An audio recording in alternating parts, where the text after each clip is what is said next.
البتہ اگر نفل نماز پڑھ رہے ہیں اور والدین نے آواز لگائی ہے تو ہم والدین کی آواز پر لبیک کہہ سکتے ہیں، نفل نماز توڑ سکتے ہیں۔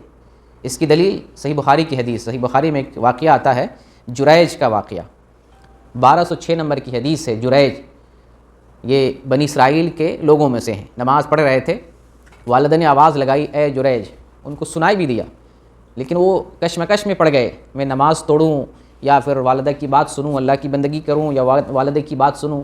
ایک مرتبہ آواز لگائی، یہ نہیں گئے، سشو پنج میں پڑے رہے، پھر دوبارہ آواز لگائی، پھر نہیں گئے، سبارہ جو ہے آواز لگائی اور سن رہے ہیں آواز، لیکن وہ نماز کو نہیں توڑتے ہیں۔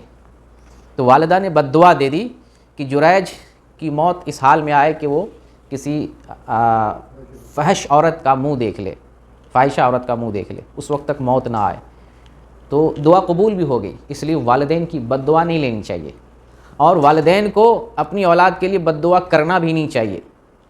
ظلم سہ لے کوئی مسئلہ نہیں ہے، بد دعا کا معاملہ بہت بڑا ہوتا ہے، زندگی تباہ ہو سکتی ہے۔ اس لیے نہ والدین کو اپنی اولاد کے حق میں بد دعا دینا چاہیے، نہ اولاد کو ایسا عمل کرنا چاہیے کہ والدین بد دعا دینے پر مجبور ہو جائیں۔ اور والدین اگر بد دعا دے دے اور بد دعا حق بجانب ہو، ایسا نہیں ایسے ویسے جو ہے بد دعا دے دے جیسے تیسے اپنی اولاد کو بد دعا دے دے قبول ہو جائے گی، نہیں، بد دعا دینے میں اگر حق بجانب ہو تو بد دعا قبول ہو سکتی ہے۔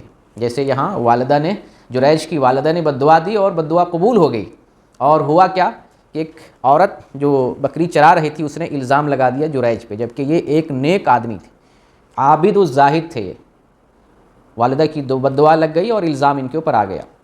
اور دیکھیں اللہ والوں کی اللہ مدد کرتا ہے، گھبرانا کبھی نہیں چاہیے۔ اللہ والے اگر ہوتے نیک ہوتے ہیں تو اللہ تعالیٰ بڑی مصیبت میں بھی نیک لوگوں کی مدد کرتا ہے، اور خاص طور سے جب بدنامی کا معاملہ ہوتا ہے نا تو آدمی بہت گھبرا جاتا ہے۔ دنیا کی ساری چیزیں ایک طرف، لیکن بدنامی اتنی بری چیز ہے کہ انسان کی روح کانپ جاتی ہے، محلہ سماج میں اپنا چہرہ دکھانے کے لائق نہیں ہوتا ہے۔ لیکن اللہ کے نیک بندے اللہ پر جب بھروسہ کرتے ہیں تو اگر کوئی بدنام بھی کرنا چاہے تو ایک نہ ایک دن حقیقت سامنے آ جاتی ہے۔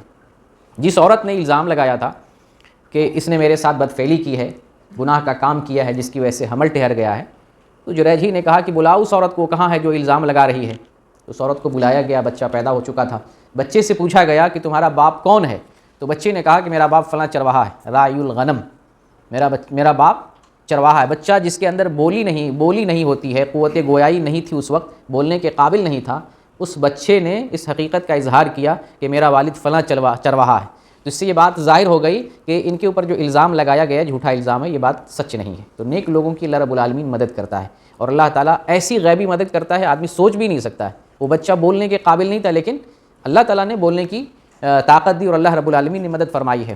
تو بہرکیف اس واقعے سے یہ نصیحت ملتی ہے کہ والدین کی بات کی فرما برداری کرنی چاہیے۔ نفل نماز بھی توڑ سکتے ہیں، اس کا مطلب یہ ہے کہ ماں باپ کی بات کی بہت زیادہ اہمیت دینی چاہیے۔